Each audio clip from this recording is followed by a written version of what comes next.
I am standing here because of choices I made. Don't let my son be Jacob's last victim. Welcome to MsMojo, and today we're counting down our picks for the top 20 saddest Criminal Minds episodes. All the love in the world won't save you. We're not finished yet. For this list, we're looking at the most tragic BAU cases that continue to break our hearts. Since we'll be covering major plot points, a spoiler warning is now in effect. What do you think is the saddest episode? Let us know in the comments. Number 20, True Night. Some of the most tragic cases on Criminal Minds involve subjects who've experienced significant trauma. It's okay, son. It's okay. I couldn't help her. This one is no exception. LA comic book artist Johnny McHale goes on nightly killing sprees motivated by revenge. He tracks down members of the gang who made him watch as they killed his fiancée Vicky. The fact that he had proposed after she'd revealed she was expecting just moments before only adds to the tragedy. His actions are reflected in his work, but he's unaware of the crimes he's been committing. What's this? It's something I'm working on. What do you mean? That sentence needs an explanation? Johnny unknowingly suffers from severe post-traumatic stress disorder, and when interrogated by the team, the awful memories come back to him. The episode heart-wrenchingly ends with him hospitalized, looking to hear Vicky's voice by repeatedly calling her. Hey, this is Vicky. Can't come to the phone right now because I'm out living my life. Leave it at the beep. Number 19, The Big Wheel. Brace yourself, this one hurts. As a kid, Vincent Rowling saw his dad murder his mom. As if that weren't traumatic enough, there's a video of it. Now an adult, Vincent records himself killing women resembling her. Not a one-off. The filming of his kills makes him a sexual psychopath. We'll find more, many more. Just like this one. The most devastating parts of this episode involve Stan, a boy who was home when Vincent took his mom's life. However, Stan is blind and couldn't identify him as the perpetrator. Feeling a connection to the boy, Vincent bonds with him to the point where Stan wishes he was his father. You're gonna hear bad things about me. But you can never, ever wish to die, Stan. Because you're special. While they're atop a Ferris wheel for Stan's birthday, Vincent dies of previously sustained injuries. In the end, Stan realizes that this is the man who killed his mother. In other words, the story is downright gutting. Did he kill my mom?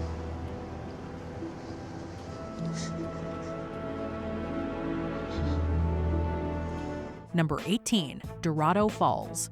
During his time as a Navy SEAL, Luke Dolan was part of Operation Dorado Falls. He was ordered to kill 2 witnesses as part of the mission, which seemingly led to PTSD. This is Red Echo. We have unwanted targets. Permission to abort. Negative, Red Echo. The operation is a go. I repeat, the operation is a go. After being involved in a car accident later on, Dolan became extremely paranoid and came to believe his wife and daughter had been taken. Reed eventually deduces that he's actually suffering from Capgras syndrome, a condition that makes someone think that imposters have replaced those they know. Basically, the neural connection between the visual cortex and the emotional center of the brain becomes severed so that looking at a loved one doesn't elicit the same emotional response one would expect. So you think that they're an imposter? Tragically, the delusion was so strong that he killed several people, including his parents. It's extremely tough to see it unfold. Had the BAU not put his wife and daughter in protective custody, he would have likely harmed them too. Just the thought of it has us shuddering. Daddy! Daddy, what are you? No! Change your music! No! Get him out! Number 17, The Uncanny Valley. In her youth, Samantha Malcolm lost her mother and began being abused by her father, Dr. Arthur Malcolm.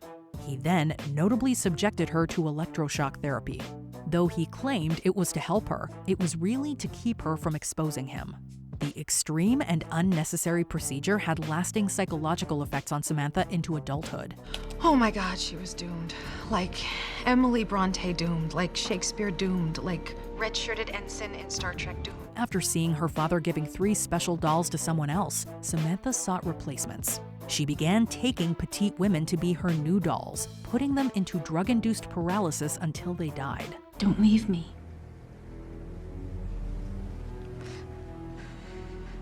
Let us go. I can't. Whether or not you find her sympathetic, there's no denying the physical, mental, and emotional trauma Samantha endured is horrific. It adds a dark, awful layer to a deeply shocking case. Listen, you're to go with these men, but your friends can go with you, okay? They won't take them away. I promise no one will ever take them away again. Number 16, Luke. Luke Alves joins the BAU in season 12 after the team enlisted his help to track down escaped serial killers, including the Crimson King Daniel Cullen. We learn that his longtime army buddy and former fugitive task force partner Phil Brooks once had a horrific encounter with Cullen that left him seriously injured. Try not to flinch. Phil told me later that's what he said. We meet Phil the next season when Luke visits him at physical therapy, where he's struggling to regain his ability to walk. He returns in season 14 having made progress, only to get targeted by Jeremy Grant, a former sniper out for revenge. Any last words? Go to hell! Luke finds Phil murdered and almost kills Grant in retaliation. Seeing him lose his best friend, who had overcome so much in such a horrible way, is always beyond heartbreaking.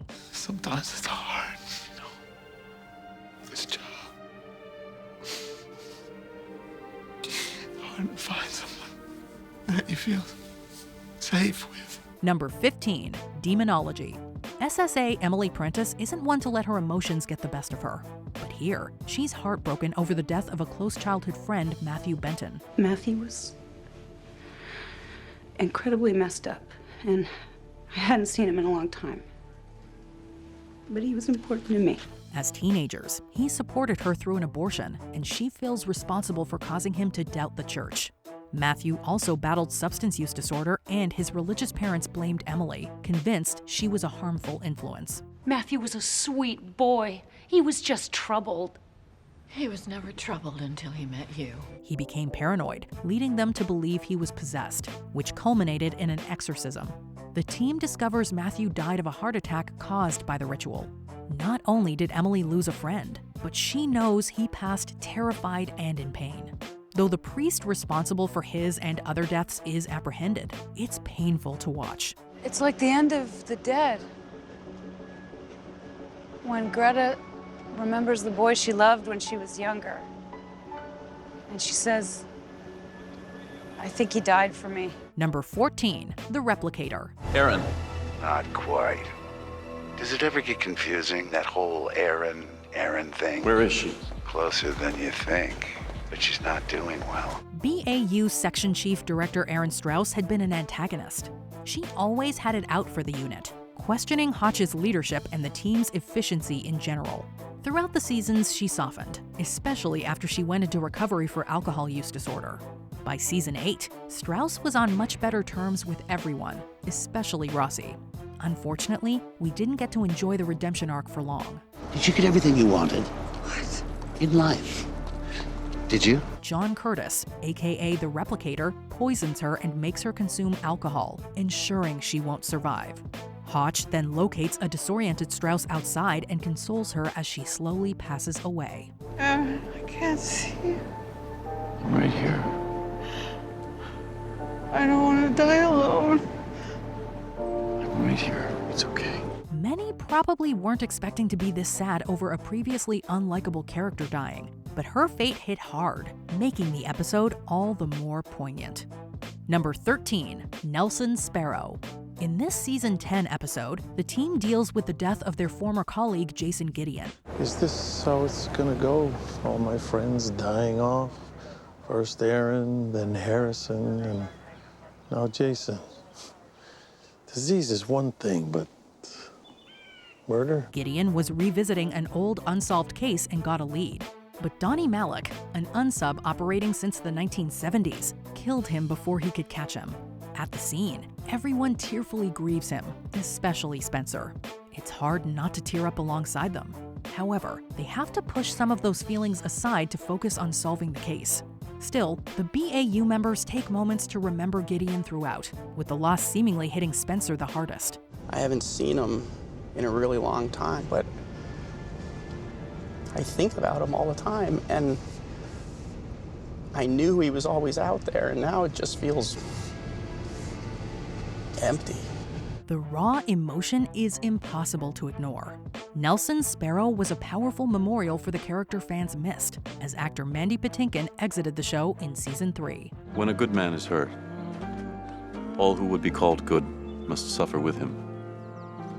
Euripides. Number 12, Sick Day. The BAU has seen some awful things, but some affect them and us more than most. In Sick Day, JJ returns home after a case involving youth. Those are always heartbreaking. You want to talk about it? Well, you know we have to, right? Remember what the bureau therapist said? No holding it in ever. We bring it home, we gotta get it out. She recounts the string of abductions by serial arsonist John David Bates. It was a race against the clock trying to find missing teen Francesca Morales. And while speaking with the girl's family, she bonded with her little brother Roberto, who was later taken too. I know you're scared, but we are your friends. Okay, and we will not stop until we get her back. JJ and Luke caught Bates with the victims, which also included his sister Trisha. Ultimately, they rescued both Trisha and Berto but weren't able to save Francesca.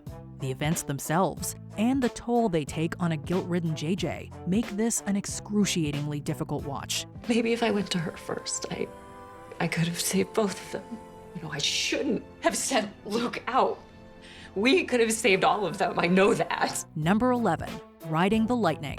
Jacob Dawes and Sarah Jean Mason were known as a serial killer couple, despite Sarah Jean allegedly not participating in the crimes. I knew he brought women back to his workshop.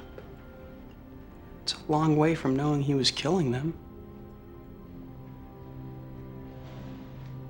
They died as a result of my neglect.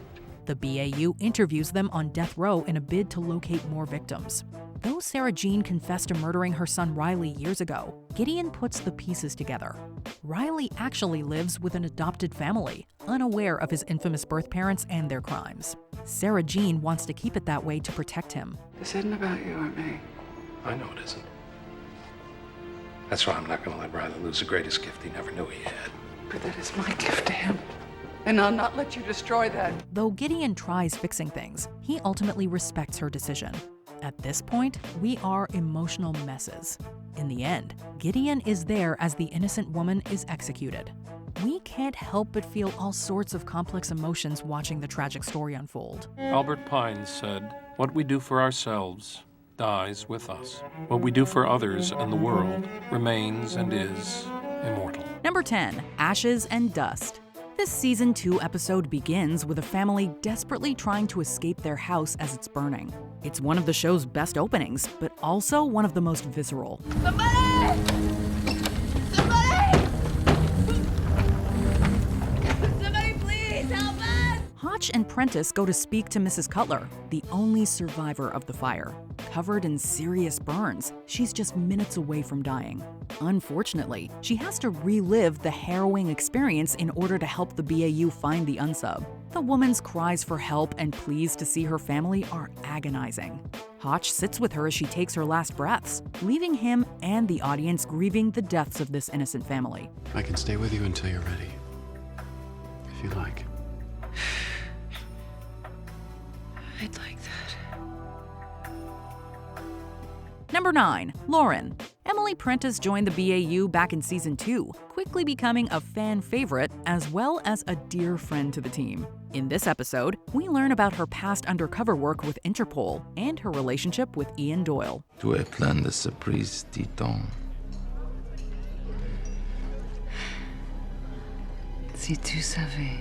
Now that Doyle has escaped a prison camp, he's out for revenge. After he attacks her, she's taken to the hospital as her life hangs on the line. Hotch tells the team that she died on the table, leaving everyone devastated. Spence. I didn't get a chance to say goodbye. Of course, we know she's not actually dead, and she later returns to the BAU. But seeing the team mourn her supposed death is still heartbreaking. This also marks Paget Brewster's temporary absence from the show.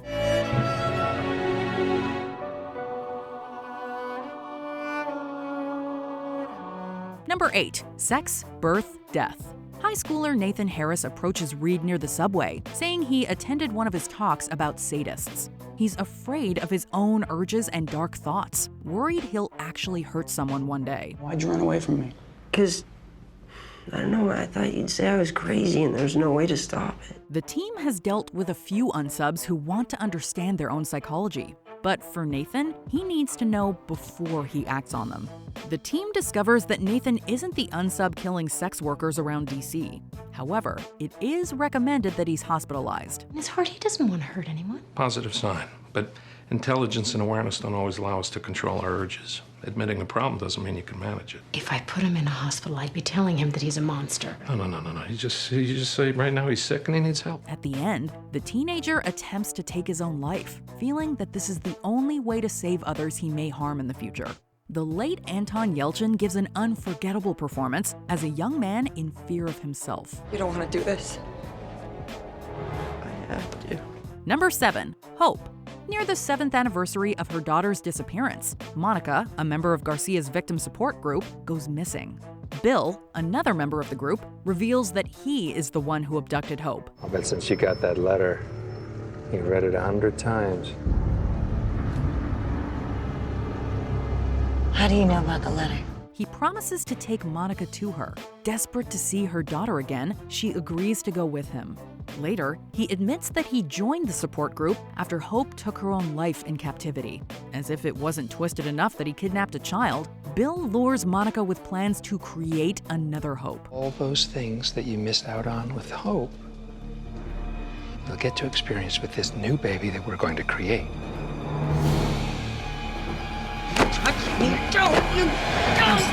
While at Bill's house, she's faced with Hope's life as a prisoner and eventually finds her body. Seeing a mother mentally tortured by her daughter's captor is sickening to watch. They're chained like an animal. No, you don't understand what happened. My child. Number 6, 7 Seconds. This intense episode begins with a frantic search for young Katie Jacobs, who disappeared while at the mall with her family. Her parents are obviously distraught, but there's something off about her aunt and uncle. The team searches the Jacobs' home and finds evidence that Katie has been hiding a terrible secret. I know these signs.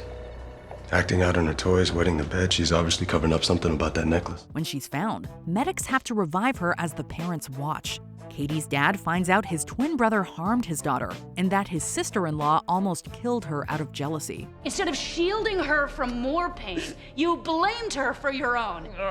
No.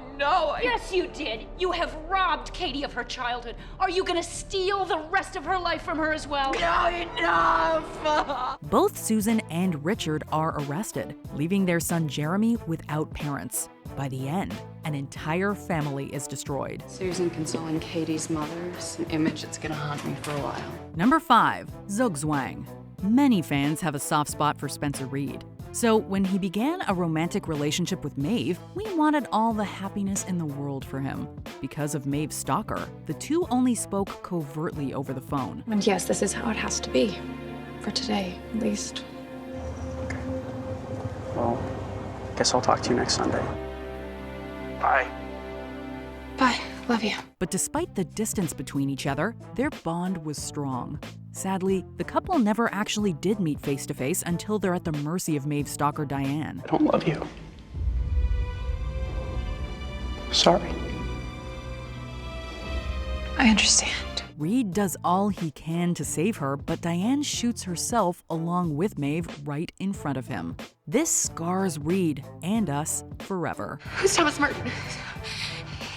He knows. Number 4, Profiler Profiled. Derek always appears tough and somewhat guarded, but when he's accused of murdering young boys in his hometown of Chicago, he's forced to open up to his team.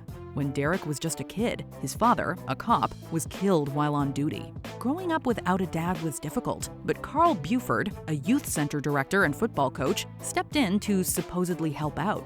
To others, it looked like he did, but behind closed doors, Buford abused him.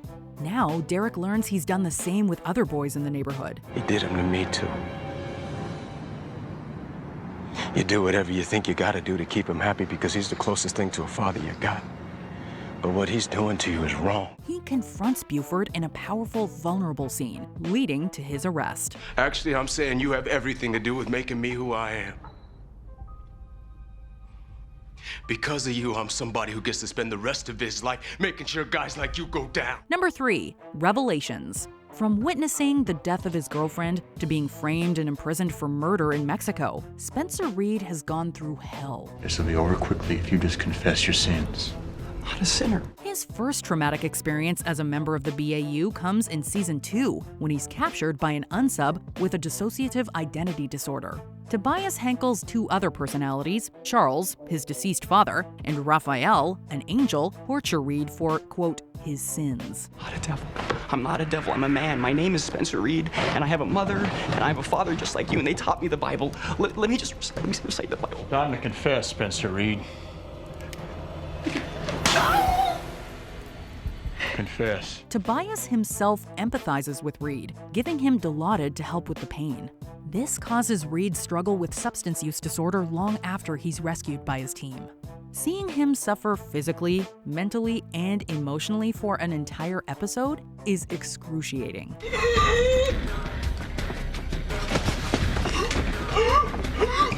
Oh my God, he's killing him. Number 2, Mosley Lane. Any case involving children is incredibly sad, and this one is up there with the worst. What are you doing? What do you think you're doing? It's not fair. Let her go. For almost a decade, Roger and Anita Roycewood abducted youth from public places, including Charlie Hillridge. I'm not supposed to touch strangers. I'm not a stranger. I'm your brother. Why did you bring me here? As a teen, Charlie is now forced to aid in the capture of others. However, he does what he can to help his brothers and sisters. Do what they say, okay? It'll make it easier. When a little girl disappears from a festival, the team thinks it could be connected to Charlie's case. Parents of other missing children gather at the BAU office while the team searches for the unsubs. Some are found, while others have been cremated in the Roycewoods incinerator. Between the distraught parents and the terrified kidnap victims, this is undoubtedly one of the show's most tragic episodes. He died protecting that little girl.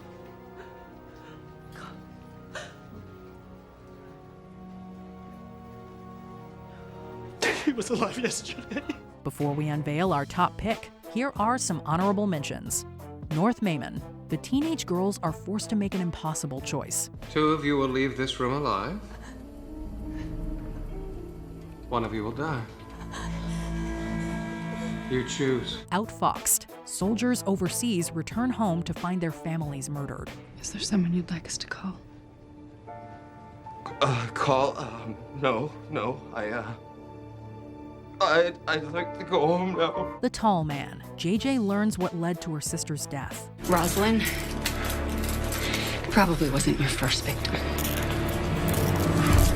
But Bethany, she will be your last. Damaged. Rossi is haunted by a horrific double murder. I've seen so much death and pain, but that sound, it's been 20 years. And I can still hear them screaming every night. The Bittersweet Science. An unsub says a tearful goodbye to his son with cancer. So if it's time, Ryan, that's all right. Because you fought a hell of a fight. And your mother and I both love you.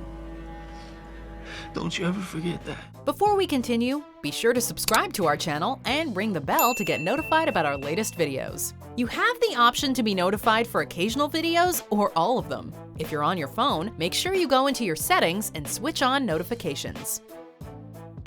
Number 1, 100. Arguably the worst unsub the BAU has ever faced is George Foyet, aka the Reaper. Are you scared? You should be. The serial killer returns after over a decade, when his contract with the Boston detective on his case expires. This was also one of Hotch's first cases in the BAU. After he's caught, he's sent to jail, which he quickly escapes. Fearing for their safety, Hotch puts his ex-wife Haley and his son Jack into witness protection. But in the show's 100th episode, Foyet tracks them down. Hotch is on the phone with Haley when she realizes Foyet is going to kill her. I know you didn't sign on for this. Neither did you. I'm sorry for everything. Promise me that you will tell him how we met. Hotch and the whole team listen as Foyette shoots Haley. Seeing Hotch hold Haley's lifeless body is one of, if not the most heart-wrenching scene in the entire show. Get out of here. Go see if they need help downstairs.